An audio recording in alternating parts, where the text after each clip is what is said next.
Hi, I'm Mary with the Douglas County Master Gardeners in Lawrence, Kansas, and I'm going to tell you a little bit about container gardening with flowers, annual flowers. So first you want to start with a pot that I use really large pots, but for this demonstration I just brought a small pot to demonstrate from. And this is my pot. I have this filled with a mixture of compost and potting soil. And you do want to use a light soil that so the plants because the annual plants need to be able to get down into the soil easily. So you don't want to have a really compact soil. And you get a lot of nutrients when you in the compost. And watch when if you're using potting soil, which is great, it might have a fertilizer in it. So you need to note whether there's a fertilizer in it or not to know how much fertilizer you need to be adding to it later. So I already have filled this up with my soil, and I push the soil down in to kind of compact it.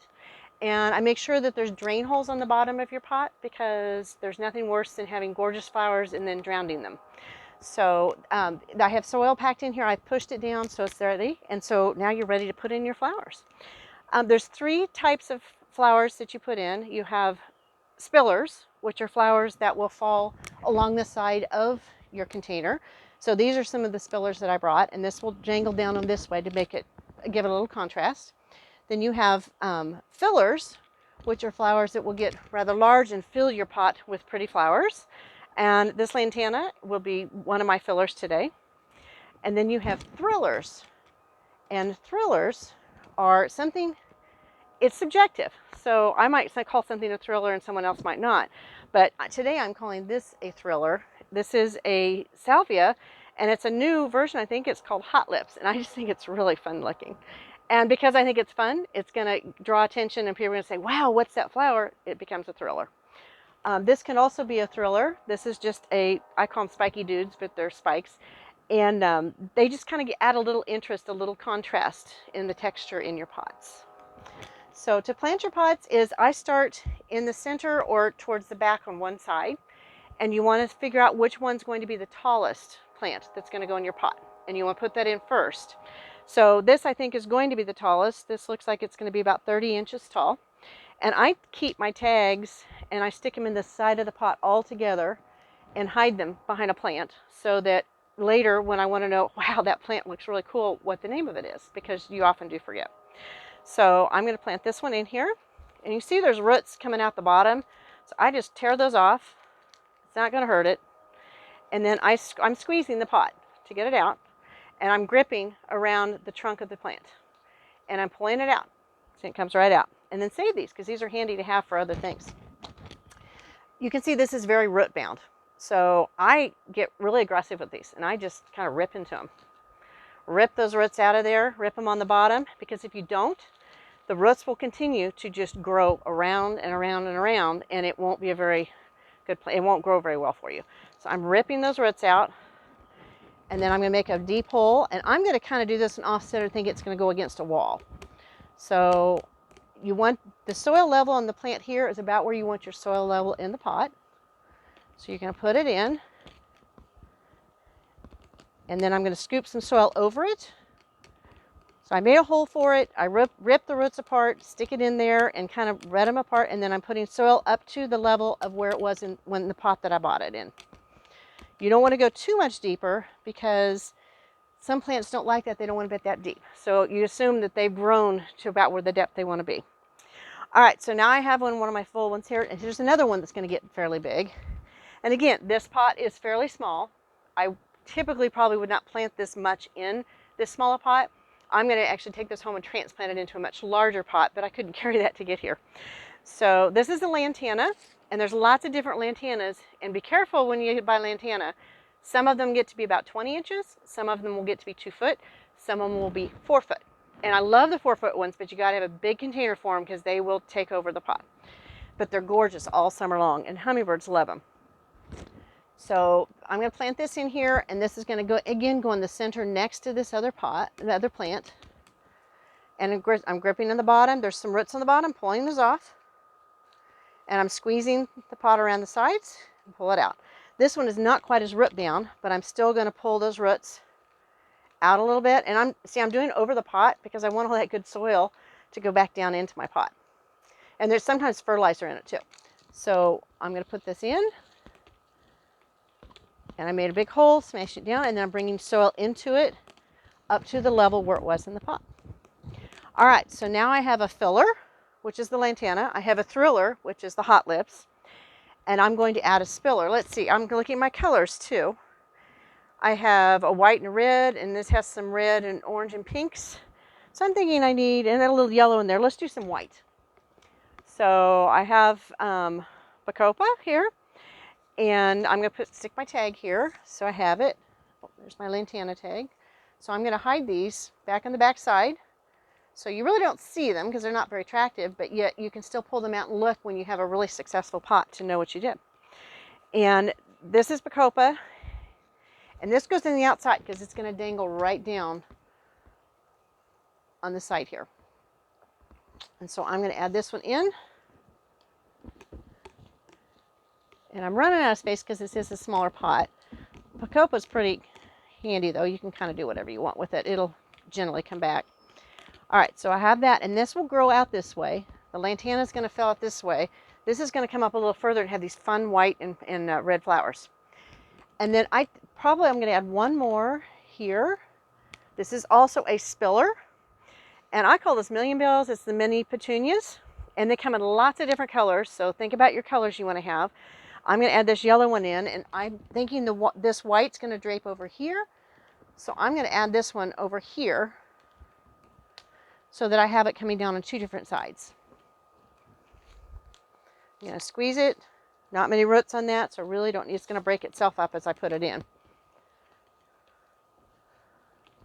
And that's going to have yellow coming out here, white here. You're going to have the pinks and yellows in the lantana, and then the white and red up here. And my last thing I'm going to put in is a spiky dude, or just known as spikes. I always call them spiky dudes, so I forget not to say that. Okay, and there's roots coming out the bottom. I'm going to rip those off. You can get aggressive with it. And then squeeze it, bring it out. You can see it's pretty root bound. So, and it's not going to get a whole lot bigger than this. So drop the soil in there. And I'm going to put this on the back side because it's just an accent. It's kind of, you can call it a thriller. You could call it a little bit of a filler. It could be either one. I think I'm going to say it's a thriller because it's adding a lot of accent to it. And it gives you a different texture. So there you have a pot that's going to have white things coming out and yellow things. You're going to have lots of things fill in here, and this is going to give you a little contrast. You can also do, I'm not going to put this in it because I'm running out of space, but this would be kind of fun to put in too because this would give you a nice contrasting color and would be filling things up in there.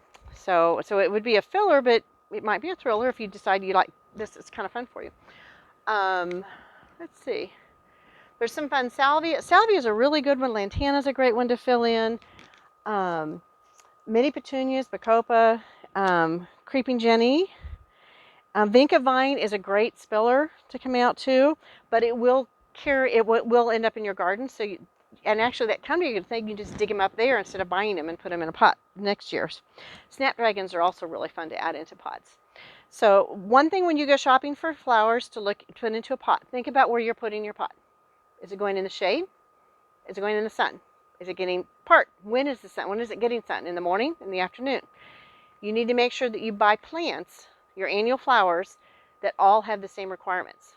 If they're full sun plants, you want to have all full sun plants in your pot. Now, it might be shaded a little bit underneath the plant, but it's still going to get pretty hot if it's out in the full sun and out all day long. If it's going to be in morning sun and stay in the shade in the afternoons, then you can do something to do a partial sun, or you can do shade plants. So, but make sure whatever you put in your pot, they're all the same requirements for sun. Fertilizing and watering. To begin with, when it's fairly cool out right now, and if it's raining, you don't need to water them at all. If it is at the beginning of the year, I do watering like I feel it. If it's feeling really dry, I'll water it every couple of days. But once it starts feeling dry, I'll really thoroughly water it until water's coming out the bottom. And then you let it dry out again. And you kind of look to see when that's going to be. It just depends on your temperatures too. When it gets hotter in the summer, you're going to water probably daily if it's out in the sun. This is a sun pot. Everything in here is for sun. And if this is sitting in the sun, containers dry out a lot faster than the ground. So you're going to need to water it more, and probably daily when it gets to be the hot of the summer, because here in Kansas we get really hot in July and August. So I would water this daily. I actually set it up on drip, and I have it automatically run every day and then shut it off if we get some rain or cooler temperatures. I don't think it needs it. As long as you have holes in your pot, it'll drain out pretty fast, and that's why these pots also dry out faster, because the water runs down and out of the pot and it could dry out pretty quickly. Fertilizing. Look at your potting soil. Does it have a fertilizer already in it? If so, it's going to be a general fertilizer probably. That's just going to help the plants to grow, which is great. And that's what I would put in this pot initially.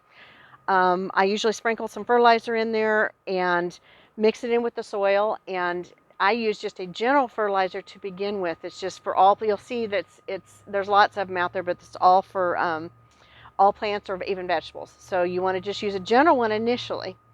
And then after a couple weeks and you start seeing growth in all of your plants, then you want to switch to a bloom type fertilizer. And if you look, there's rose fertilizer, there's bloom busters fertilizers, there's lots of different ones, but look for blooms because it's going to have what your flowers need to bloom. If you have a lot of plants that are growing and very green and look gorgeous, but no blooms, you're using the wrong fertilizer. So you need to add in that fertilizer to get those blooms. And look, you'll see a bloom. So I have both. I start with just general to get the growth, and then I add the bloom fertilizer in to start getting the blooms, and then I continue using that through the summer as I think it needs. You don't do it every day. That's something you might do every couple of weeks. Depending on how much fertilizer you're putting in it, I use one I mix into water and I just pour it on it, or I've used a granular one that can mix in the soil, and those last for 3 or 4 months, and so you can maybe just do that. But if you stop seeing blooms, you may want to add a little bit of the liquid bloom busters to it too.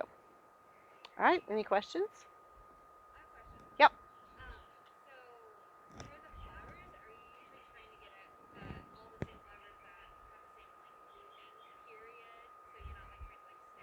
Excellent question. So she asked if you want to try and see when the bloom period is for the flowers. When you have perennials that are in the ground, they do have a specific bloom time. Generally, annuals are going to bloom the whole time they're in your pot until they freeze over. So most of the annuals that I've done, there's a few that might not do that, but generally annuals are going to continue blooming through most of the summer. And so that is a great question. So, and also what I didn't mention, I put a lot in this pot. I like my pots to be exploding with flowers and plants. And so I put a lot in them, and this is going to be like this. It's going to have lots if I left it in this pot. And that's kind of how I like it. I like wild and crazy. So if you don't like that, some people I know, friends of mine, that really like things neat and tidy. So you might just put 3 things in here so you can distinctively see those plants. So it's whatever your preference is, but realize these plants will grow and get bigger. I want them to do that. I don't want to see the pot in there. I want to see all the flowers and everything hanging out over it. And that's why I fill them very full. I don't look at, they say space, a foot apart. I don't do that in a pot. I put them really close together and let them just grow and fight for space and everything. And you can prune them back and trim it back if you need to, if it's going out of control. Any other questions? Yep.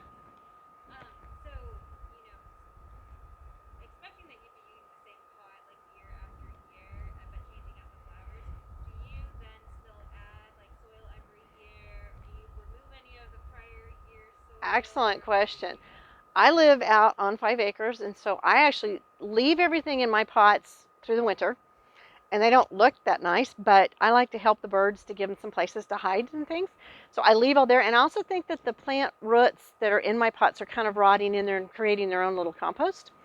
And in the spring, then I clean out everything out of all the old plants. I cut them out and put them out and throw them out in my pile of mulch stuff, and I dig out about a third of the soil, and then I replenish it with fresh potting soil or compost or something that has amended with some more nutrients in it. Because when you have a compressed flower pot like this, and especially as many as I'm putting in that flower pot, they're going to eat up all those nutrients.